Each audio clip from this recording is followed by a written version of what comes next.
Prime time के sponsor हैं स्वागत, अदरक, लहसुन और मसाले, 100% प्योर एंड हाइजीनिक। आदाब, मैं मोहम्मद अमजद अली। प्राइम टाइम में आपका खैर मकदम है। नाज़रीन इकराम, 1 फरवरी को यूनियन बजट 2021 पेश हुआ था। उसके बाद से हम मुख्तलिफ लोगों के राय ले रहे हैं। आज हमने सोचा कि ये जो बजट पेश हुआ है इसके इंडस्ट्री और कॉमर्स पे क्या असरात मुरत्तब होंगे। हमारे साथ आज मौजूद हैं इस ताल्लुक़ से बात करने के लिए फैप्सी यानी कि federation of Andhra Pradesh chamber of commerce and industry, जो साबिक़ा आंध्र प्रदेश की ट्रेड एंड कॉमर्स की बॉडी थी, अब वो तेलंगाना बनने के बाद से फिटसी बन गई है, federation of Telangana chamber of commerce and industry. तो साबिक़ा फैप्सी के प्रेसिडेंट जनाब अनिल रेड्डी वेन्नम साहब हमारे साथ मौजूद हैं, जो कि all India plastic manufacturers association Mumbai के साउथ इंडिया के वाइस प्रेसिडेंट भी हैं। ये कॉमर्स पे, इंडस्ट्री पे बहुत अच्छी गुफ्तगू करते हैं और अच्छी गहरी जो है नज़र रखते हैं।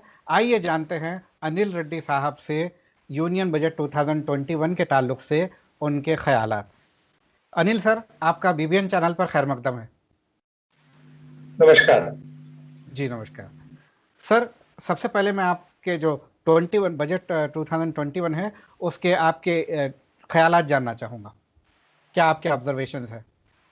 सब ऐसा है, 21 का जो बजट है ये पैंडेमिक के बाद का जो बजट आया था, और पैंडेमिक से पहले चंद दिन पहले बजट जो आया था उस टाइम में बहुत सारे चीज कुछ करने के लिए गवर्नमेंट ऑफ इंडिया ने सोचा था, पर इसके बाद में जो पैंडेमिक होने के बाद में बहुत सारे चीज ऐसा हो गया कि गवर्नमेंट ऑफ इंडिया के पास भी कुछ ऐसे कोई मौका नहीं रहा कुछ काम करने के लिए।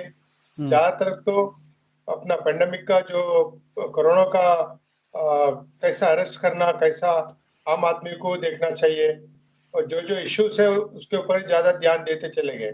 और जो पैंडेमिक के साथ साथ में इंडस्ट्री सब लोग इतना मेहनत किए। मेहनत मेरा मतलब कि कोई वैल्यू एडिशन के लिए मेहनत नहीं, अपने अपने लोगों को कैसा बचाना, अपने देश के लोगों को कैसा बचाना, इसके ऊपर बहुत सारे लोग काम करे सोए। और सबको मैं अपना शुक्रगुजार हूँ जो एक एक फील्ड पे, जो डॉक्टर जितना काम करते हैं और नीचे लेबर लोग जितना काम करते हैं, सब लोग अपने अपने फील्ड में इतना अच्छा काम करे सोए, और सब लोग अपने एक आदमी के साथ देते हुए, एक आदमी के साथ देते हुए इतना शुक्रगुजार है हिंदुस्तान कि टोटल वर्ल्ड में देखेंगे तो अपना इतना बड़ा जो पॉपुलेशन है, अपना जितना ज्यादा इफेक्ट नहीं रहते हुए रहे।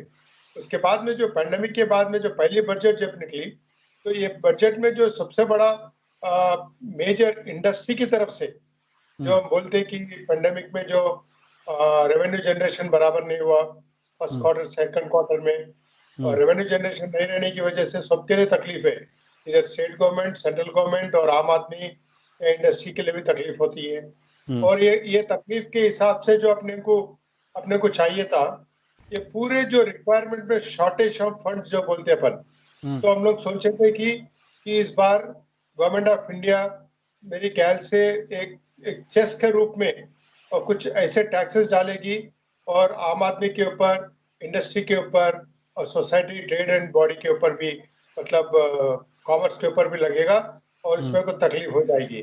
और सबसे बड़ी खुशी की बात है कि नया टैक्सेस कुछ भी नहीं डाल के, नया टैक्सेस कुछ भी इम्प्लीमेंट नहीं करके, जो भी पुराना टैक्सेस है उसको ही आगे चलाते हुए, इंडस्ट्री के ऊपर, ट्रेड एंड कॉमर्स के ऊपर कोई भी दबाव नहीं डालते हुए और आम आदमी के ऊपर भी कोई भी दबाव नहीं डालते हुए इम्प्लीमेंटेशन करने के लिए आगे आगे सोए।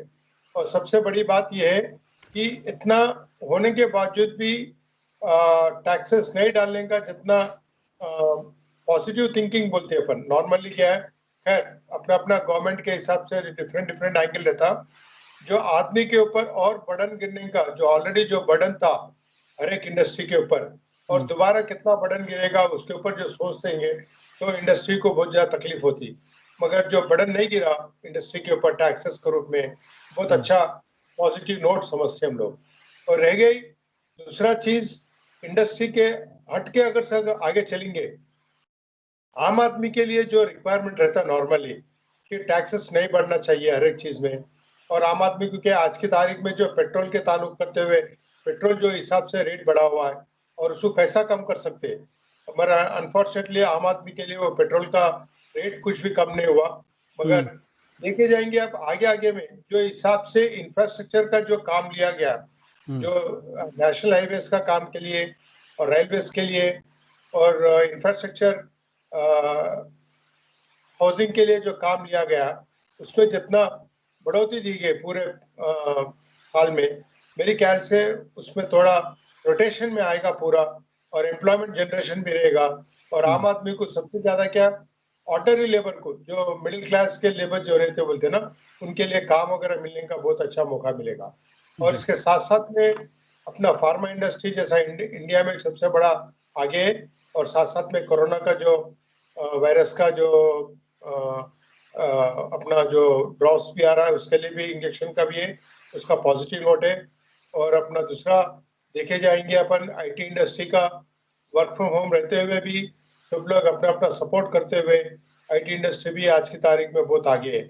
और आप देखेंगे पिछले फर्स्ट क्वार्टर सेकंड क्वार्टर साल का दोनों क्वार्टर में जितना नेगेटिव था अपना जीएसटी, और थर्ड एंड फोर्थ क्वार्टर में आप देखेंगे हर एक महीना जीएसटी थोड़ा थोड़ा इंक्रीज होते हुए टोटली जनवरी एंड में, आप जनवरी में अपने को देखे गया तो जीएसटी में बहुत अच्छा बढ़ोतरी मिली है। हमारे हिसाब से जीएसटी जो बढ़ा, इसके हिसाब से हम ये नहीं बोलते कि जो पिछले साल में जो प्रोडक्शन हुआ या ट्रेड और कॉमर्स का जो धंधा हुआ, उसके हिसाब से अभी ज्यादा धंधा हुआ बोल के नहीं बोल सकता मैं, मगर धंधा तो सेम हो सकता, मगर जो जो छोटे मोटे लूप होल्स थे वो पूरे भी कर्व करते हुए, मतलब पूरे पटरी पे लेके आने का जो काम चलते जा रहा, अपना जो सिस्टम को मेन पटरी में लेके आने के लिए, वो हिसाब से काम चलते जा रहा। और ये इसके हिसाब से मेरे ख्याल से अगले 2 महीने में जो बहुत सारी चीज अपने नोटिस में आएगा, और मेरे ख्याल से 400 करीब जीएसटी में और कस्टम में कुछ चेंजेस लेके आने वाले आगे, उसमें भी अगर से बदलाव चेंजेस आएंगे ना, तो मेरे ख्याल से बहुत बड़ा चेंजेस अपने को आगे दिखेगा। जी सर, पिछले साल कोविड की वजह से इंडस्ट्री बंद रही काफ़ी अरसे तक, तो गवर्नमेंट के जो प्लान्स थे जो इंडस्ट्री को प्रमोशन देने के, वो कौन से प्लान्स थे जो रियलाइज नहीं हो पाए? तब एक तो क्या है, ये सबसे क्या बोलते हैं इसको, एक गवर्नमेंट ऑफ इंडिया जब अप्रैल मई के बाद में 2 बार जो आत्मनिर्भर पैकेज बोल के दोनों बार भी पैकेज दिए गए थे, जब इंडस्ट्री ने सोचा कि बहुत अच्छा पैकेज था ये, हकीकत में आज की तारीख में पैकेज बहुत बढ़िया है।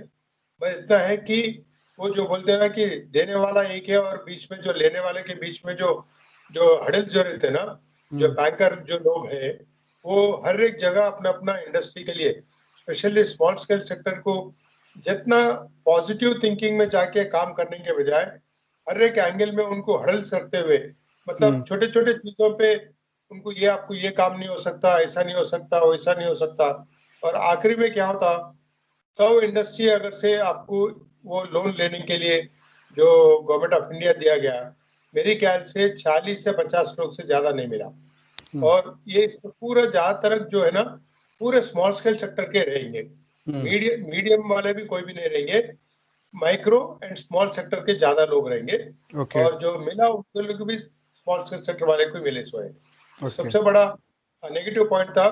और ये इसके बारे में हम लोग बैंकर्स के बारे में शिकायत भी किया गया आरबीआई को, और आरबीआई वाले भी बहुत सारे जो चेंजेस करने की कोशिश किए, फिर भी फाइनल जो बोलते हैं ना कि से will be from the banker side, तो बैंकर जो बोले उसके पास से करना पड़ा। ठीक है, आप जिस तरह से बताए हैं माइक्रो और स्मॉल इंडस्ट्री के लिए जो है कोशिश की जा रही है, बहुत ज़्यादा सफ़र होते हैं एमएसएमईज, तो एमएसएमईज को जो बजट एलोकेट किया गया है इस बजट में, क्या वो अमाउंट सफिशिएंट है? नहीं, डेफिनेटली नहीं। कभी भी एक चीज ध्यान देना चाहिए, हम लोग तो इंडस्ट्री की तरफ से बहुत सारे एसोसिएशंस, हमारा एक तेलंगाना फेडरेशन के सबसे समझो, चैम्बर समझो, ऑल इंडिया प्लास्टिक समझो, दूसरे जो भी स्मॉल स्केल सेक्टर के ध्यान देते हुए काम करते, वो लोग सब लोग यही बोलते जा रहे हैं स्टेट गवर्नमेंट को और सेंट्रल गवर्नमेंट को, जब तक स्मॉल स्केल सेक्टर के लिए एक सेपरेट बॉडी नहीं रहेगी, यानी अलोकेशन, अगर से आप 10 रुपया भी दो कि ये स्मॉल स्केल सेक्टर को ही जाएगा जी तब वो पूरा चीज स्मॉल स्केल सेक्टर को मिलेगा। आपको जी एक छोटा सा एग्जांपल देता हूँ।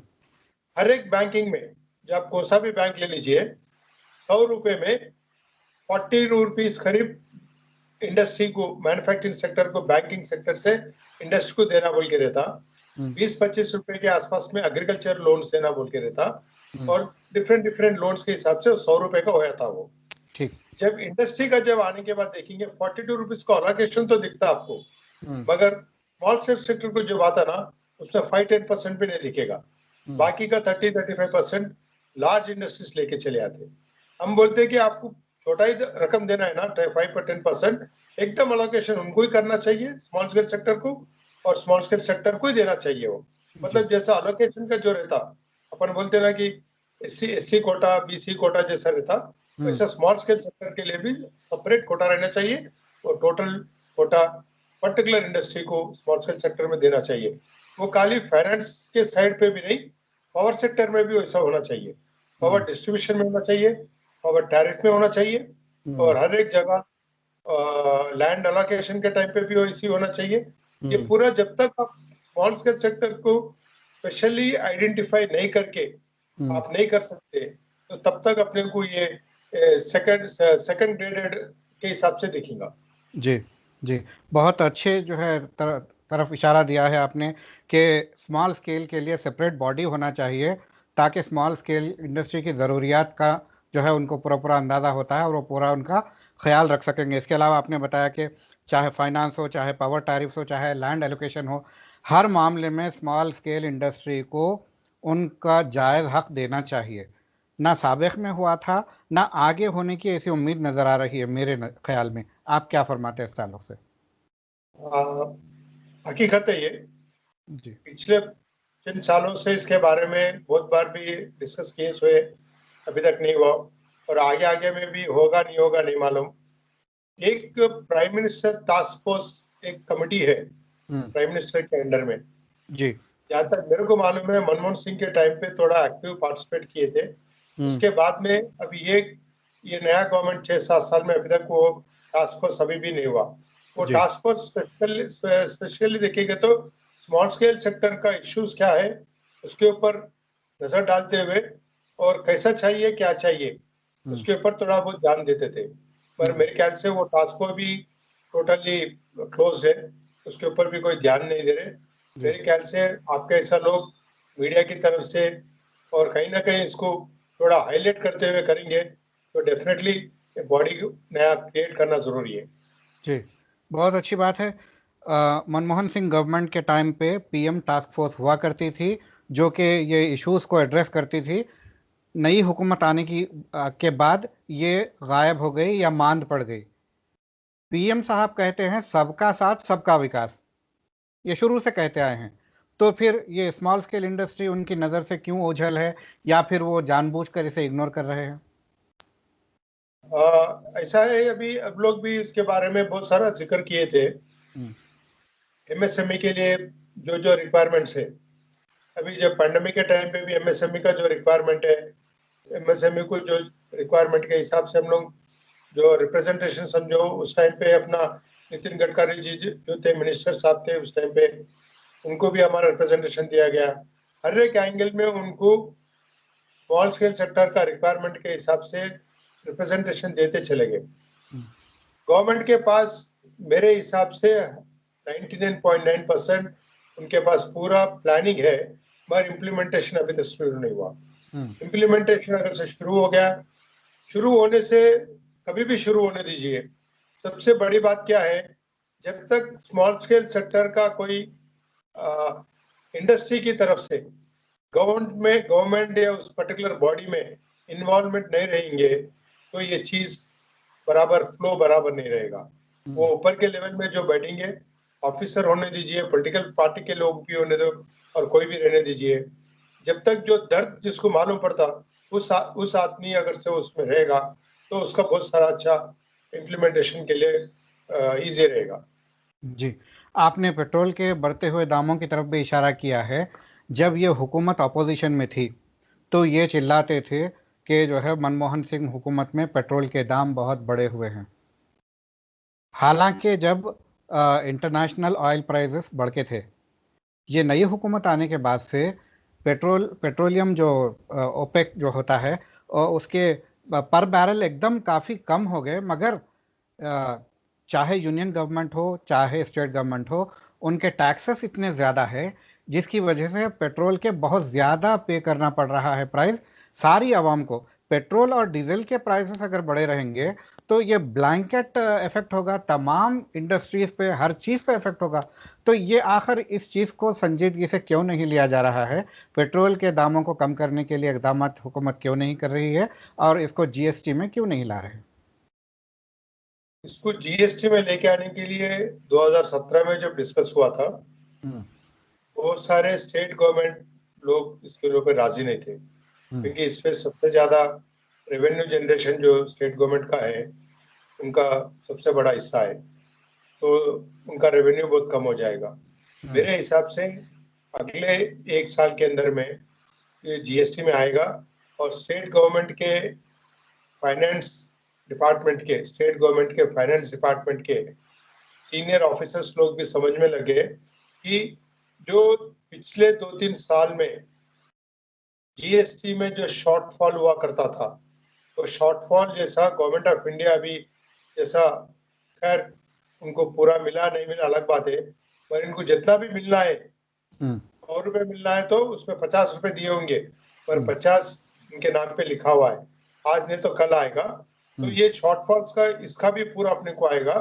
जीएसटी में आने से बहुत अच्छा रहेगा बोल के सबके दिमाग में भी है, और स्पेशली ब्यूरोक्रेट्स का जो थिंकिंग जो है ना, वो लोग क्या ऑलराउंडर के हिसाब से सोचते हैं वो लोग, क्योंकि जो ब्यूरोक्रेट साहब जो रहते हैं आज की तारीख में फाइनेंस में रहते हैं, कल की तारीख में इंडस्ट्री के डिपार्टमेंट में भी आए थे, तो वो लोग ऑलराउंडर के हिसाब से सोचते रहते हैं। मेरे हिसाब से जीएसटी में 1 आध साल में जरूर आ जाएगा, और रह गए आज की तारीख में जो जीएसटी में नहीं आने का वजह तो अलग बात है, मगर जो हिसाब से अभी जो पेट्रोल और डीजल का जो रेट बढ़ते जा रहा है, उसके ऊपर टैक्सेस कम करके जो थोड़ा बहुत पेट्रोल प्राइसेस और डीजल प्राइसेस कम करने का जो मौका है गवर्नमेंट के पास, अब वो उसके ऊपर इस्तेमाल करना चाहिए गवर्नमेंट और आम आदमी को। स्पेशली क्या है, डीजल के ऊपर जितना रेट बढ़ते रहता है, इसमें कैस्केडिंग इफेक्ट बहुत ज्यादा होता। ट्रांसपोर्टेशन इफेक्ट हो गया तो आपके सब्जी लाने में तकलीफ हो जाएगी, माल इधर से उधर जाने में तकलीफ हो जाएगी, और जब एक बार ये पूरे चीज रेट इंक्रीज हो जाएगा तो आप आम आदमी का हर एक चीज जो भी खरीदारी रहेगा उसके ऊपर भी इंक्रीज हो जाएगा। तो मेरे हिसाब से स्टेट गवर्नमेंट, सेंट्रल गवर्नमेंट लोग ध्यान देते हुए अपना अपना टैक्सेस फिलहाल थोड़े दिन के लिए, 1-2-3 महीने के लिए, मार्च तक, मेरे ख्याल से वो लोग अपना अपना थोड़ा शेयर को थोड़ा कम करते हुए टैक्सेस कम करना जरूरी है। ये स्टेट गवर्नमेंट भी करना चाहिए और सेंट्रल गवर्नमेंट भी करना चाहिए, बिल्कुल। दोनों भी करना चाहिए। सेंट्रल गवर्नमेंट से ज़्यादा मेरे ख्याल से स्टेट गवर्नमेंट की जिम्मेदारी बनती है, क्योंकि तेलंगाना में टैक्स बहुत ज़्यादा है पेट्रोल का। बराबर, जी मेरे ख्याल से 32% या 37% है। जी हाँ जी हाँ, तो सब लोग, अब क्या है, सब लोग को मतलब स्टेट गवर्नमेंट होने दो, सेंट्रल गवर्नमेंट होने दो, इंडस्ट्री होने दो, जो भी होने दो, जो नुकसान पिछले फर्स्ट क्वार्टर सेकंड क्वार्टर में हुआ, थर्ड क्वार्टर फोर्थ क्वार्टर में पूरा एक ही बार में हड़प करना चाहते हैं। ये इतना इजी नहीं है एक ही बार में लेने के लिए। ठीक। खैर नुकसान तो सबके लिए हुआ, आम आदमी को भी हुआ, जो नौकरी करता 10,000 का, जो 50,000 का नौकरी करता, उनको भी तकलीफ हुआ। तकलीफ तो सब सहना चाहिए, और स्टेट गवर्नमेंट और सेंट्रल गवर्नमेंट भी थोड़ा सोच समझ के रेट वगैरह कम करना है तो टैक्सेस कम करने तो अच्छा रहेगा। जी सर, आखिरी में चूंकि आप प्लास्टिक मैन्युफैक्चरर्स एसोसिएशन से वाबस्ता हैं, मैं ये जानना चाहूँगा कि इस बजट से प्लास्टिक इंडस्ट्री को क्या इफेक्ट पड़ा? सब प्लास्टिक इंडस्ट्री के लिए हम लोग का एक ही रिक्वेस्ट था गवर्नमेंट ऑफ इंडिया को, बहुत सारे आइटम्स स्मॉल स्केल सेक्टर जो बना सकती, बहुत सारे आइटम्स जो आम आदमी इस्तेमाल होता, मतलब कंज्यूमर आइटम्स बोलते हैं। फॉर एग्जांपल एक छोटा सा साबुन का डिब्बा ले लीजिए आप, स्मॉलेस्ट आइटम बता रहा हूँ मैं आपको। जी। ये चीज पूरा स्मॉल स्केल सेक्टर बना सकता अपने पास। यहाँ पे अपनी इंडस्ट्री को बनाने का मौका नहीं मिल रहा। ये पूरे बाहर के दूसरे देश से अपने पास आते जा रहा। चाइना समझो या दूसरा कंट्री समझो, कौन सा भी ले लो आप, बाहर से अपने पास आ रहा चीपेस्ट क्वालिटी में। और बाहर के प्रोडक्ट्स कितना क्वालिटी है सब लोग को मालूम है, क्वालिटी के ऊपर, और प्राइस कम रहने की वजह से कोई क्वालिटी अच्छा वाला नहीं देता। तो हम लोग का गवर्नमेंट ऑफ इंडिया को यही बोलना है, जो इम्पोर्ट्स आता आज की तारीख में जो टैक्सेस है, आप इम्पोर्ट्स में क्या करिए, आप टैक्स ज्यादा बढ़ा दीजिए ताकि गवर्नमेंट ऑफ इंडिया को रेवेन्यू मिलेगा और वो लोग इधर भिजाना बंद करेंगे ना, ताकि लोकल इंडस्ट्री को मौका मिलेगा काम करने का और लोकल इंडस्ट्री ग्रो हो जाएगा। वो रूट पे जाने के लिए हम लोग का जो रिक्वेस्ट किए थे, तो थोड़े आइटम्स पे इंपोर्ट्स पे थोड़ा रेट इंक्रीज करे सोए, और अपना जो एक्सपोर्ट्स अपन यहाँ से जो करते उसके ऊपर थोड़ा रेट्स कम करे सोए। मेरे हिसाब से आने वाले दिनों में, तो ये नहीं बोलता कि प्लास्टिक की वजह से कुछ एनवायरमेंट इश्यूज है, मैं उसको इस टाइम पे डिस्कशन नहीं करूंगा, कितना एनवायरमेंट इश्यूज है कैसा है डिटेलली नहीं जाऊंगा, मगर प्लास्टिक का जो आइटम्स है ये आम आदमी के यूटिलाइजेशन में आने का आइटम है और सस्ते वाले चीज है, मतलब ड्यूरेबल है और इतना अच्छा वो रहेगा। और देयर आर लॉट, बहुत सारे आइटम बनने की गुंजाइश है। आप देखेंगे पैंडेमिक में अपने को जो कोरोना के टाइम पे मास्क बनने में प्लास्टिक का योगदान था, और फेस शील्ड सिंगल पूरा था, और सिंगल यूज प्लास्टिक अगल बगल वाले को किसी को थोड़ा छोटा मोटा कुछ पैकेट देने के लिए भी सिंगल यूज प्लास्टिक का रिक्वायरमेंट था। और अभी जो सिंगल यूज उसमें शॉर्ट में इंजेक्शंस कितने यूज हो रहा, तो ये ना कहीं एक डिफरेंट एंगल में यूज होते रहता, पर इसको सही सलामत इस्तेमाल करके बाद में उसको दोबारा उसको रिसाइकिल करने के लिए क्या करना चाहिए, उसके ऊपर ध्यान सब लोग देना चाहिए। इंडस्ट्री वाले देना चाहिए, आम आदमी देना चाहिए। अब सिंपल हमारे इंडस्ट्री की तरफ से, एसोसिएशन की तरफ से, स्टेट एसोसिएशन हो, सेंट्रल एसोसिएशन हो, ऑल इंडिया बेस्ड हो, हर एक स्टेट ऑर्गेनाइजेशंस यही बोलते, अपन न्यूज़पेपर पढ़ने के बाद घर में जमा करते और बेच देते छोटा सा वैल्यू पे। आप ऐसे ही प्लास्टिक को भी जो भी आइटम रहता है उसको निकाल के आप अगर से आप देना शुरू करेंगे, डेफिनेटली वो रिसाइकिल पे जाएगा, आपको लैंडफिल में नहीं दिखेगा। तो इसमें क्या है, प्लास्टिक इंडस्ट्री ग्रोथ के लिए, टेक्सटाइल इंडस्ट्री के साथ साथ में प्लास्टिक इंडस्ट्री ग्रो करने के लिए इतना सारे अपॉर्चुनिटीज है। और सबसे बड़ी खूबी इसमें है कि स्मॉलेस्ट स्मॉल, मतलब बहुत कम से कम रकम में आप अपना इंडस्ट्री स्टार्ट कर सकते हैं। मतलब एक एंटरप्रेन्योर इंजीनियरिंग करने के बाद में एंटरप्रेन्योरशिप लेने के लिए कोशिश करेगा, तो स्मॉलेस्ट अमाउंट के साथ में एक एंटरप्रेन्योरशिप बन सकता। वो अपनी नौकरी ढूंढने के बजाय एक दो चार आदमी को अपना नौकरी देने के लायक रहेगा। मेरे हिसाब से ये एंगल में सोचते हुए मेरे ख्याल से पिछले बहुत सालों से गवर्नमेंट ऑफ इंडिया होने दो, स्टेट गवर्नमेंट होने दो, सब लोग इसको बढ़ोतरी देते जा रहे, मगर सबसे बड़ी नेगेटिव पॉइंट यही होते जा रहा कि एनवायरनमेंट की तरफ से वो थोड़ा ज्यादा मतलब मोटी चीज दिख रही है और आइटम्स पूरा छोटा हो गया। बिल्कुल बिल्कुल, बहुत अच्छी बातों पर आपने इशारा किया है, और मैं उम्मीद करता हूं आप फिटसी की जानिब से भी और प्लास्टिक मैन्युफैक्चरर्स एसोसिएशन की जानिब से भी, दोनों का एक मंशा कॉमन मुझे दिख रहा है, एमएसएमई और उनके राइट्स। आप इसके ताल्लुक से कंटिन्यूसली फाइट करेंगे और गवर्नमेंट से उनको राइटफुल उनका जो है हक दिलाएंगे। हमसे बात करने का बेहद शुक्रिया। अगर आप कोई क्लोजिंग टॉक देना चाहते हैं तो। सब आपकी तरफ से एक छोटी सी मैसेज दूंगा जी। सबसे बड़ी बात क्या है, कोरोना के टाइम पे मीडिया दोस्त, police, municipal authorities, municipal scavengers होने दीजिए, और नर्सेस, डॉक्टर्स, आम आदमी, सब लोग इतना किस्मत किए सोए, उसके लिए सबके लिए शुक्रगुजार है हम लोग। और आज की तारीख में अपन आमने सामने बात करने का मौका मिला, और आगे में अपन मिलके काम करेंगे, और आपके जरिया और बहुत सारे चीज मुझे सीखने को मिलेगा और दुनिया को बताने के लिए भी मौका मिलेगा। बहुत अनिल बहुत रेड्डी शुक्रिया। साहब, आपने बहुत अच्छी तरफ इशारा किया है। अक्सर लोग कहते हैं डॉक्टर्स फ्रंटलाइन वॉरियर्स है, पुलिस फ्रंटलाइन वॉरियर्स है, और आमतौर पे मीडिया को कोई याद नहीं करता। आप चुनिंदा शख्सियात में से एक हैं जिन्होंने मीडिया को भी एक्नॉलेज किया है कि उन्होंने पैंडमिक के दौरान अपने लाइफ्स को रिस्क पे लेकर लोगों तक, आवाम तक के न्यूज़ पहुंचाते रहे। आपका बेहद शुक्रिया, ख़ास तौर पे इस बात पे, और हमसे जुड़ने के लिए भी आपका बेहद शुक्रिया। उम्मीद करता हूं कि आइंदा भी आप हमें वक्त देंगे और हमारे चैनल को कीमती मशवरों से नवाजेंगे। तो नाज़रीन किराम, ये थे जनाब अनिल रेड्डी वेन्नम साहब, साबिक़ा president federation of Andhra Pradesh chamber of commerce and industry. इन्होंने ख़ास तौर पर जो यूनियन बजट 2021 है उसमें एमएसएमईज़ को जो नज़रअंदाज किया जा रहा है उसको ज़्यादा जो है तवज्जो देने की ज़रूरत पर जोर दिया। उन्होंने कहा कि एक सेपरेट बॉडी होनी चाहिए जो एमएसएमई के इश्यूज़ को एड्रेस करे और दीगर चीज़ों में भी जो है एमएसएमईज़ का साथ दे, ताकि जो छोटे लेवल के बिजनेसमैन हैं वो अगर उभरेंगे, वो अगर फलेंगे फूलेंगे तो अल्टीमेटली इकोनॉमी पे उसका असर ज़रूर होगा। अगले एपिसोड तक के लिए हमें दीजिए इजाज़त। शब बखैर।